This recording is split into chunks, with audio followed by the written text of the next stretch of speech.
सामान्य परिस्थितियां बन रही हैं, उद्योग में एक गतिविधि बढ़ी है और हमारे उद्योग प्राय जितने भी कर्मचारी, जितने उन्होंने पास लेने थे, जितने वर्कर्स थे, वो सब हमने 3-4 क्षेत्रों को, जो कंटेनमेंट एरिया है उसको छोड़ करके बाकी सब क्षेत्रों के अंदर हमने परमिशन दी है। चाहे वो उद्योग में लगे हुए, चाहे हमारी जो संस्थाएं हैं या बाज़ार हैं, जिन लोगों ने परमिशन ली है हमसे, 25 लाख लोगों को परमिशन दी जा चुकी है पास लेकर के अपने काम को चालू करें। इसलिए सामान्य गतिविधियां चालू हुई हैं। और इसमें जो एक बड़ा विषय कोरोना का इलाज, लोगों का हेल्थ डिपार्टमेंट, ये तो सब है ही है, लेकिन उसके साथ जो बड़ा कठिनाई का विषय था कि लेबर ने प्लान करना शुरू किया और उस प्लान करने वालों की व्यवस्था करना, ये भी हमारे लिए ज़रूरी था। हमने अभी तक 19 ट्रेन और लगभग 2000 बसें, इसमें लगभग 1 लाख लोगों को, 19 नहीं 28 ट्रेन चली गई हैं अभी तक, तो 28 ट्रेन और 2000 बसें, ये लगभग 1 लाख से ऊपर लोग ये भेजे जा चुके हैं व्यवस्था के माध्यम से। अपने आप जो लोग गए हैं उनकी संख्या इससे अतिरिक्त है, लेकिन फिर भी अभी कुछ संख्या ऐसी है कि जो जाने के लिए अभी भी लालायत है। उसके लिए लगातार ट्रेन की, बसों की व्यवस्थाएं कर रहे हैं, लेकिन ये सब सामने जिस स्टेट में लोग जाने होते हैं उनकी सहमति के साथ भेजना पड़ता है, उसके बिना भेज नहीं सकते हैं। ये वन साइडेड नहीं होता, बल्कि म्यूचुअल एक अंडरस्टैंडिंग जब कर लेते हैं तब उनको भेजा जाता है। तो उस काम में हम लगे हैं। इस सारे कार्यक्रम में एक विषय प्रधानमंत्री जी ने कल जो देश को संबोधित किया और देश की जनता को संबोधित करने में उन्होंने एक विश्वास प्रकट किया, और हम सबका भी विश्वास उसमें है ही है कि हम अपनी इन परिस्थितियों को किस प्रकार से ठीक कर सकते हैं, इस कोरोना की लड़ाई में मुकाबला करके कैसे इसको पार पा सकते हैं। कल उन्होंने एक आर्थिक पैकेज की घोषणा की थी, 20 लाख करोड़ रुपए का आर्थिक पैकेज। इसमें से लगभग 2 लाख करोड़ का पैकेज तो पहले से ही जो उन्होंने गरीब कल्याण योजना के अंतर्गत बताया था, उसको जोड़ करके ये सब 20 लाख करोड़ रुपए का पैकेज बनने वाला है। उसी क्रम में आज हमारे वित्त मंत्री जी ने बहुत सी घोषणाएं की हैं, आप सब लोगों ने उसको सुना ही होगा।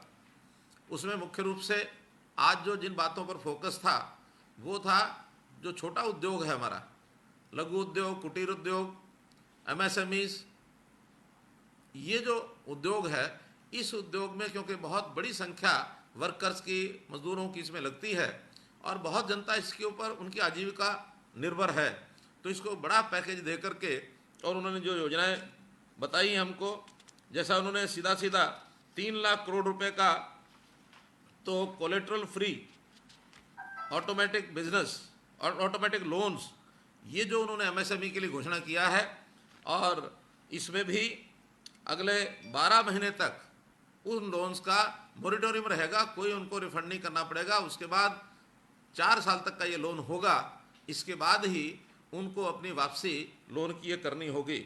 मैं समझता हूँ एमएसएमई को आगे बढ़ाने के लिए एक बहुत बड़ा ये पग है जो उठाया गया है।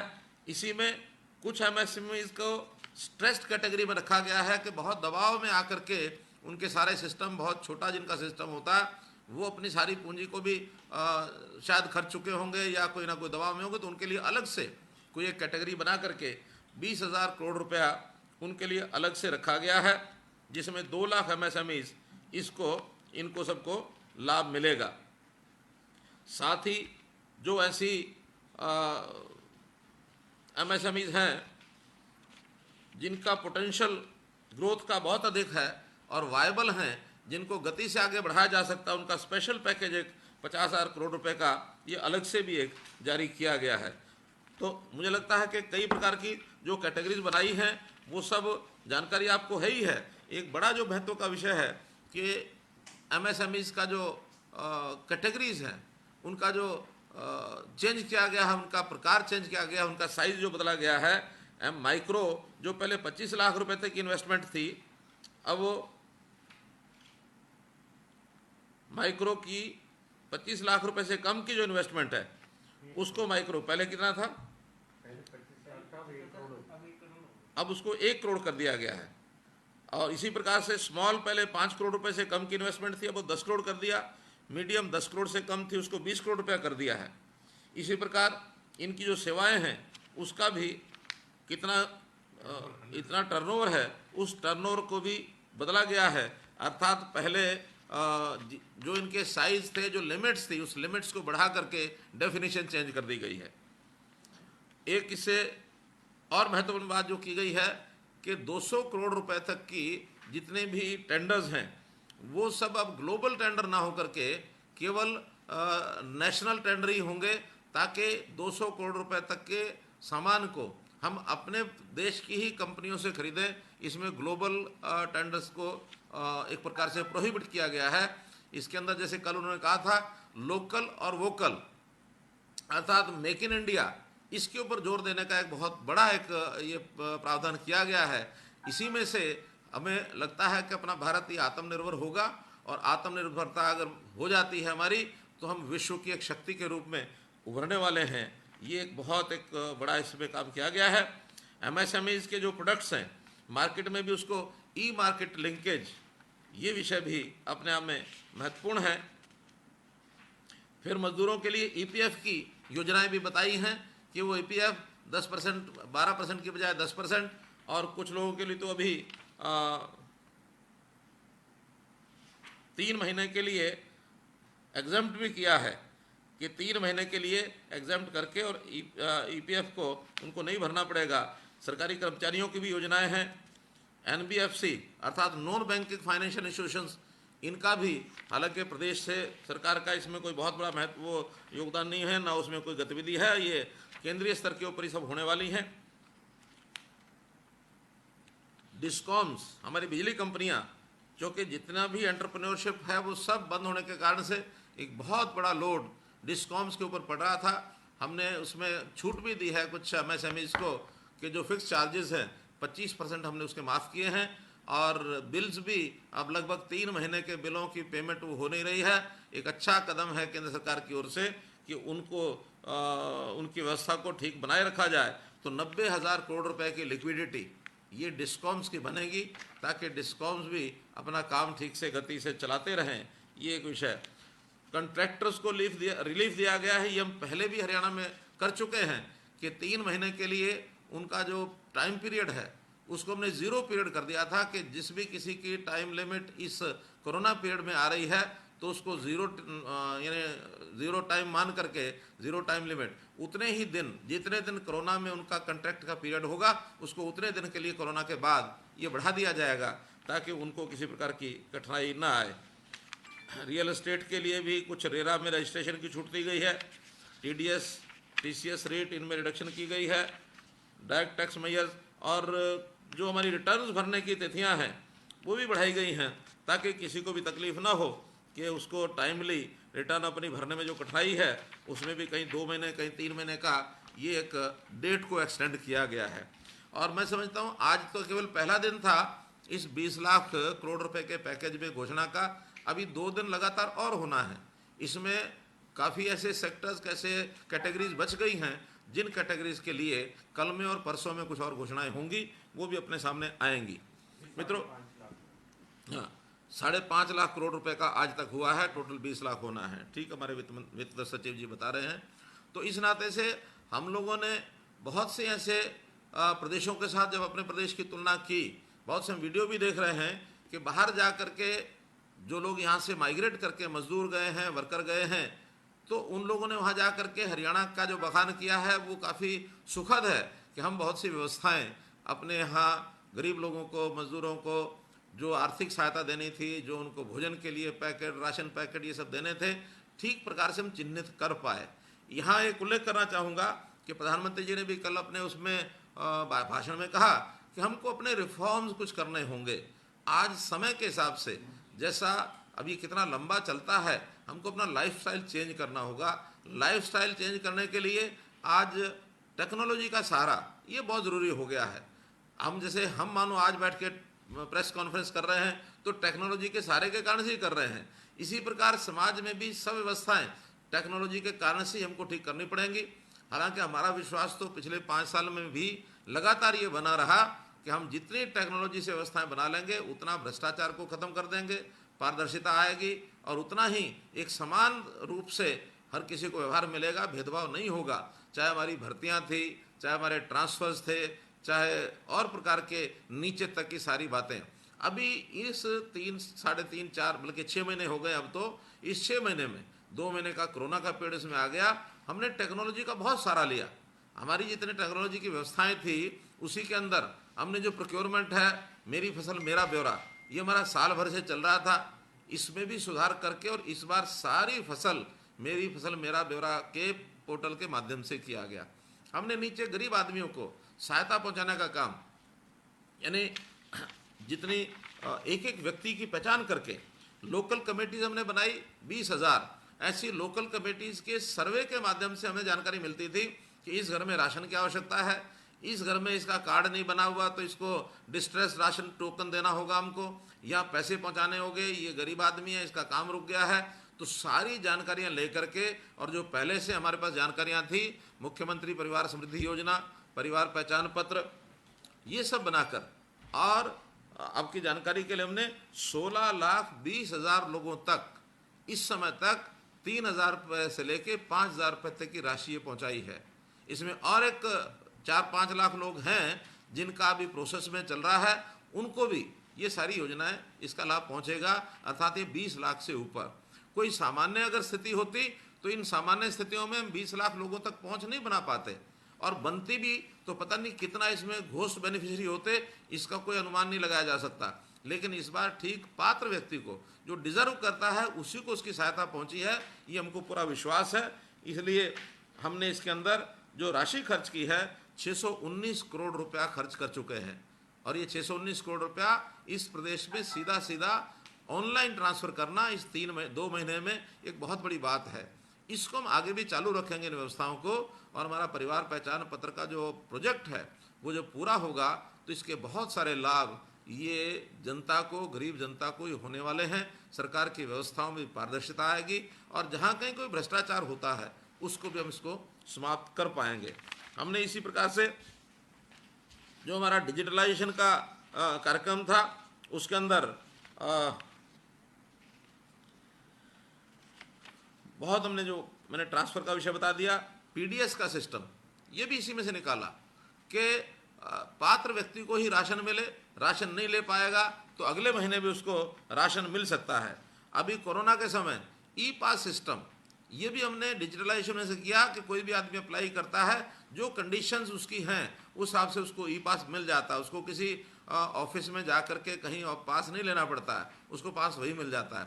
सारी चीज़ें अब केंद्र सरकार के लेवल पर भी कितने ही डिजिटलाइजेशन का उपयोग करके हम लोगों ने काम किया। अगर और कुछ नहीं तो हम ये आरोग्य ऐप के ऊपर जाए, एक प्रकार से ये भी डिजिटलाइजेशन का ही एक नमूना है कि आज करोड़ों लोग ये जो ऐप है हमारी आरोग्य सेतु ऐप, इसको लोड किया है। इसका लाभ कितना हुआ कि हमको पता लग जाता है 500 मीटर के दायरे में क्या कोई ऐसा तो नहीं कि जो पीड़ित व्यक्ति जो पॉजिटिव हो, या 1 किलोमीटर के अंदर कितने हैं, 2 किलोमीटर के अंदर कितने हैं। हर व्यक्ति अपनी जगह पर अपने दायरे को एक सुरक्षित चक्र के रूप में वो देख सकता है।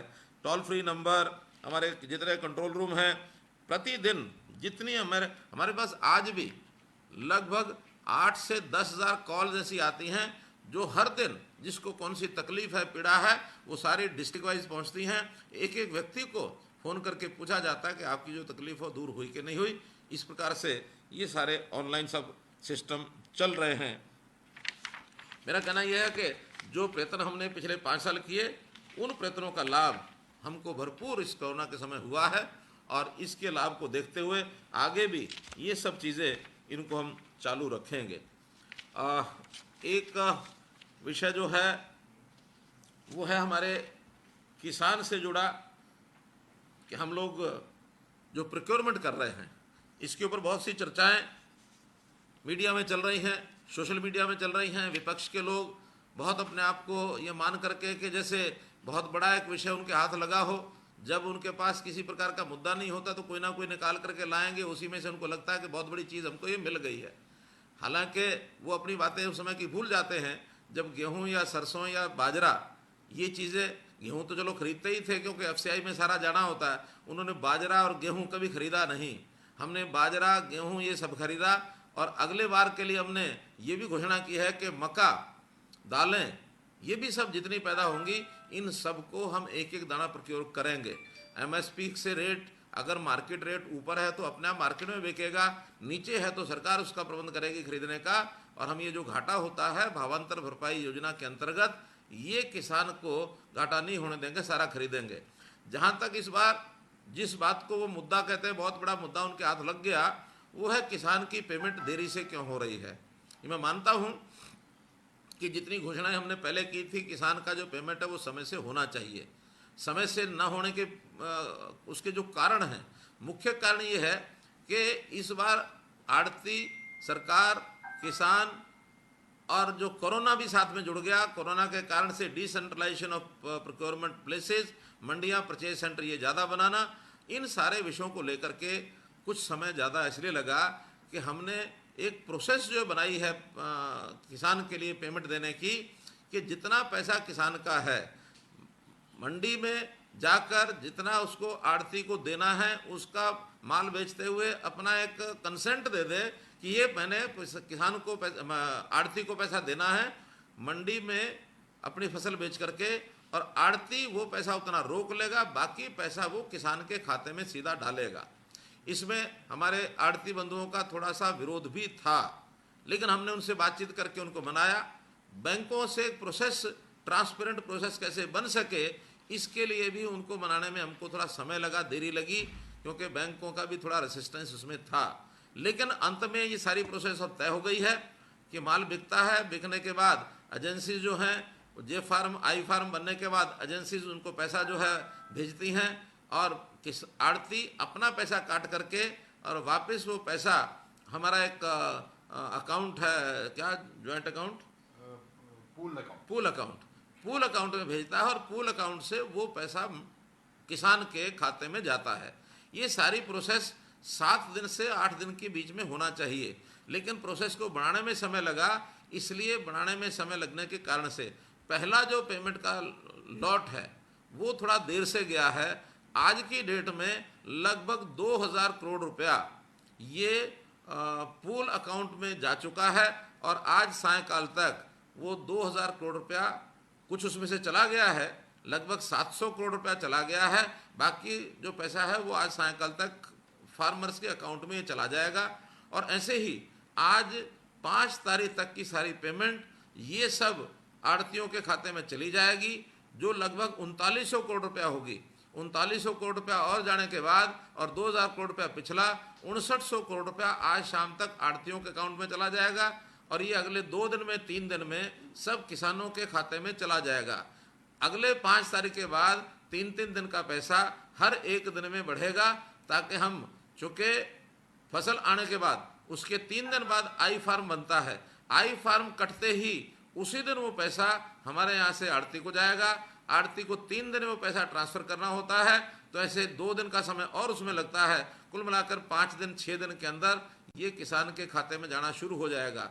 जहाँ तक गेहूँ के पैसे का विषय है, और जहाँ तक सरसों का है, सरसों का पूरा पैसा, क्योंकि वो आड़ती के थ्रू नहीं होता, सीधा हैफेड किसान के अकाउंट में देती है, तो लगभग 1150-1200 करोड़ रुपया ये हैफेड के अकाउंट से किसानों के अकाउंट में जा चुका है। इसलिए ये सारा ट्रांसपेरेंट व्यवस्था करने के लिए, क्योंकि पहले इतनी ट्रांसपेरेंसी कभी होती नहीं थी, पैसा वो आड़ती के खाते में रह गया, या किसान को पहुंचा, या कहीं और किसी जगह वो पेंडिंग रह गया, इसका कोई हिसाब होता नहीं था। किसान को हमने अगर डबल आय करनी है, डबल आय यानी 2022 तक उसकी आय को अगर डबल करना है, तो बहुत, चाहे छोटी चीज़ें हैं चाहे बड़ी चीज़ें हैं, इनको ध्यान रखना पड़ेगा। किसान के खर्चे कैसे कम किए जाए, और ये एक ऐसा अनसीन खर्चा किसान के ऊपर होता है जो किसान को भी पता नहीं लगता कि कहाँ रह गया, कितना ब्याज लग गया, कितना उसके ऊपर आ गया। ये सारे विषय किसान को हमको जागरूक भी करना पड़ेगा, समझाना भी पड़ेगा, और किसान को जागरूक करने के लिए हमारा कुछ एजेंडा आगे और 1-2 महीने बाद हम लागू करेंगे, ताकि किसान के साथ सजीव संपर्क बना करके और एक ही किसान को बताया जाए। क्योंकि कई विषय ऐसे जो शायद वर्तमान काल के लिए तो नहीं है, लंबे काल के लिए, उदाहरण के लिए हमने अभी एक योजना शुरू की है, मेरा पानी मेरी वसीयत, अर्थात मेरी विरासत, अर्थात मेरा जो पानी है ये ज़मीन के अंदर का पानी ये मेरा है, और ज़मीन को मैं जब अपने नई पीढ़ी को दे करके जाऊंगा अपना विरासत के नाते, तो बिना पानी के ज़मीन दे जाऊंगा तो मुझे आने वाली पीढ़ियां गालियां देगी। इसलिए मुझे पानी के साथ उसको दे के जाना है। सो धान जो है, 1 किलो चावल लगभग 3000 लीटर पानी ये पीता है। हमारी धान की जितनी आवश्यकता है उससे ज़्यादा धान हमारे पास है। इसलिए हमने अपील की है कि जहाँ 40 मीटर से नीचे पानी चला गया है वहाँ किसानों को कहा है कि अपने धान की बिजाई आधी कर दें, ताकि हम इसको पानी को बचा सकें और हम अपने उस उद्देश्य में पूरा हो सके, पानी बचाने के उद्देश्य में। केंद्र की बहुत योजनाएं चल रही हैं, जल जीवन मिशन की चल रही है, जल ही जीवन ये मिशन चल रहा है। हमने भी इसको एक मिशन के रूप में इसको लिया है। किसानों को हमने अपील की है, कठिनाइयाँ कोई किसानों के आएंगी उनके हम दूर करेंगे, क्योंकि पहली बार ये विषय हो रहा है तो कुछ कठिनाइयाँ भी आ सकती हैं। ऐसे ये सब विषय हमारे सामने थे जो आज आपके सामने रखने थे। फिर भी चूँकि कुछ बंधुओं ने कुछ प्रश्नों के लिए कहा है, तो आप लोगों में से कुछ हमारे जो मीडिया एडवाइज़र कौन कौन ले रहे हैं प्रश्न? हाँ हाँ, प्रश्न पहला प्रश्न अनुराग जी से है, तो अनुराग जी बताएंगे क्या प्रश्न है, ताकि उस हिसाब से बात को आगे बढ़ा सकें। मुख्यमंत्री जी नमस्कार। जी नमस्कार। मुख्यमंत्री जी, हरियाणा अब लॉकडाउन के चौथे चरण में प्रवेश करने को तैयार है जी। पिछले 3 चरणों में आपकी सरकार ने जिस तरह से कोरोना महामारी पर काबू पाया जी, सबसे पहले तो आप उसके लिए बधाई के पात्र हैं। धन्यवाद। गेहूं व सरसों की खरीद की चुनौती रही आपके सामने। औद्योगिक गतिविधियां शुरू करने के बीच आपने अचानक मेरा पानी मेरी विरासत योजना शुरू की। विपक्ष ने इसका विरोध भी किया। इस योजना को शुरू करने के पीछे आपकी क्या सोच रही, और दूसरा विपक्ष का विरोध करने के पीछे क्या सोच रही? इसी से जुड़ा हुआ एक सवाल है कि प्रधानमंत्री जी ने जो 20 लाख करोड़ रुपए का पैकेज दिया है, उससे हरियाणा के छोटे और मध्यम श्रेणी के उद्यमियों को किस तरह से राहत मिल सकेगी? जी सर। देखिए, जहाँ तक पानी का विषय है अनुराग जी, ये पानी वाला विषय कोई आज का नहीं है। हरियाणा जब से बना तब से ये विषय चल रहा है, और ख़ास करके अब लेटेस्ट एसवाइल के रूप में ये विषय प्रेसिडेंट करता जा रहा है। एसवाइल का पानी हमको मिले, हम पंजाब से भी लड़ाई लड़ रहे हैं, हम केंद्र को भी कह रहे हैं, सुप्रीम कोर्ट, राष्ट्रपति, कई इसमें विषय इन्वॉल्व थे, और इस विषय को पूरा करने के लिए हमने अपना पूरा जोर लगाया है। एक सीमा तक पहुँचा, कब आएगा कब नहीं आएगा। साथ ही हमने Lakhwar dam, Kisau dam, Renuka dam, इसके लिए भी अपने प्रयत्न लगा करके, ये भी लगभग 35 साल से लटका हुआ विषय, इसको हम फ्रंट पर लाए। इसके लिए MOU हो गए, और लखवार पर तो काम भी शुरू हो गया। हमने अपने पैसे दे दिए, आने वाले 2 साल के बाद 3 साल के बाद पानी वो भी मिलेगा। ऐसे ही जो भी पानी के स्रोत हो सकते हैं, हमने पानी का उपयोग कम करने के लिए माइक्रो इरिगेशन, इसके लिए भी हमने अपना काम चालू किया। 85% सब्सिडी तक प्रावधान किया है माइक्रो इरिगेशन का। लेकिन जिस प्रकार से आवश्यकता बढ़ रही है पानी की आवश्यकता पीने के लिए भी है, खेती के इरिगेशन के लिए भी है, इंडस्ट्री के लिए भी है। पानी की उपयोगिता बहुत ज़्यादा है, मात्रा सीमित है। तो सीमित मात्रा के पानी को उपयोग उसका ठीक ढंग से किया जाए, मैनेज तरीके से किया जाए, उसी मैनेजमेंट में से ये विचार पिछले साल भी आया था, और पिछले साल भी हमने जल ही जीवन है इस योजना को शुरू किया था। 52,000 हेक्टेयर ऐसे किसानों ने वादा किया था कि नहीं बोएंगे अपना धान, लेकिन कारण सीधा सा हमको पता है कि पिछली बार ये योजना हमने जून के महीने में बनाई थी, लगभग 15 जून के आसपास। लेकिन 15 जून के आसपास धान की बिजाई कुछ लोग कर चुके होते हैं, कुछ लोग अपना मन बना चुके होते हैं, तो बहुत बड़ी संख्या में इच्छा सबकी बनी थी, लेकिन उसको सिरे चढ़ाना हमारे लिए भी कठिन हो गया था। ठीक से बढ़िया बीज जितना जाना चाहिए था वो नहीं जा पाया था। कुछ कठिनाइयाँ डिपार्टमेंट की ओर से आई थी। इस बार हमने इसको मई में ही शुरू कर दिया है, और 7 मई को इसकी घोषणा कर दी थी। और इसमें पंचायती जो ज़मीनें हैं उसके ऊपर भी धान न उगाया जाए, ये हमने अपनी ओर से, सरकार की ओर से भी पहल की है। बहुत लोगों ने कहा कि इससे हमारी पंचायत की आमदन कम होगी। विषय आमदन का नहीं है, विषय उद्देश्य का है। किसान को भी हमने कहा है इसको पैसे से ना जोड़ें, इसको एक उद्देश्य का जोड़ें कि क्या हमने अपनी पीढ़ी को, अगली पीढ़ी को ज़मीन के साथ धान दे के जाएंगे या ज़मीन के साथ पानी दे के जाएंगे। हर कोई कहता है कि ज़मीन के साथ पानी देना हमारे लिए बेहतर है। हाँ, इसमें कुछ टीदिंग प्रॉब्लम्स आएंगी, शुरू में आती हैं, इसलिए जो प्रॉब्लम आएंगी उनको सबको हम दूर करेंगे। ये विचार हमारे सामने इसलिए है। विपक्ष विरोध करेगा, 10 तरह की बातें उनको लगता है कि ये नई बात कहाँ से आ गई, वो तो अपने जीवन में कभी कर नहीं सके। पानी का लेवल जो 2008-10 में था, आज उससे डबल, यानी उसकी जो गहराई है, उसका डेप्थ है, वो बढ़ गई है। जहाँ 10 मीटर था वहाँ 20 मीटर डाउन हो गया, जहाँ 20 मीटर था वहाँ 40 मीटर डाउन हो गया। इसी गति से अगर बढ़ता रहा तो आने वाले 10-12 वर्षों के बाद हमारी अगली पीढ़ी आएगी कि नहीं आएगी, उससे पहले ही हम अगली पीढ़ी से पहले ही इस पानी के संकट को देख लेंगे, ऐसा मुझे लगता है। इसलिए इस बात को, इस विषय को भावनात्मक तरीके से हम देखें, तभी जाकर के इसको सिरे चढ़ा पाएंगे। ये विषय हमें ध्यान में करना है। दूसरा विषय आपने कहा एमएसएमई से क्या लाभ मिलेगा 20 लाख करोड़ रुपए का। पहली बात तो है कि उसका, हाँ, आज पहला चरण उसकी घोषणा हुई है, अभी 2 चरण उसके शेष हैं। और उसमें जो कुछ बताया गया कि 3 लाख करोड़ रुपया जो कोलेट्रल फ्री लोन मिलेगा, इसमें कुल तो 45 लाख यूनिट है, हरियाणा में 50,000 यूनिट है। तो अगर हम ये कहें कि कुल यूनिट का अगर 45 लाख का मतलब 1% भी अगर मिलता है हमें, तो 1% का अगर 20 लाख, 3 लाख करोड़ रुपए में 30,000 करोड़ तो हमको मिल ही जाएगा। 3 लाख में 3,000 करोड़ रुपया तो हमको मिल ही जाएगा। तो 3,000 करोड़ रुपया अगर हरियाणा में इन्फ्यूज होता है इसके माध्यम से, एक मोटा मोटा हिसाब है।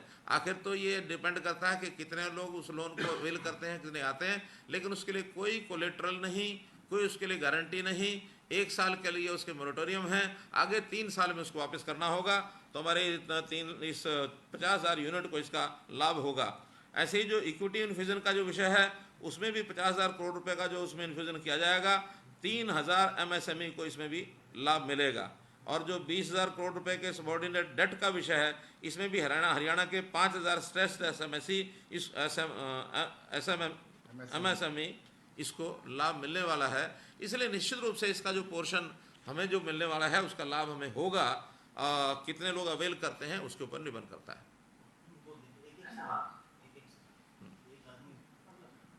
चलिए, मुकेश जी।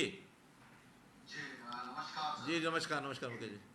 ये जो सर सारी कवायद चल रही है, क्योंकि पूरी दुनिया में इस वक्त कोरोना का कहर है, उसको लेकर ही हम ये सारी प्लानिंग करते हैं कि लॉकडाउन लगा दिया जाए, अलग अलग उसके फेजेस आ रहे हैं।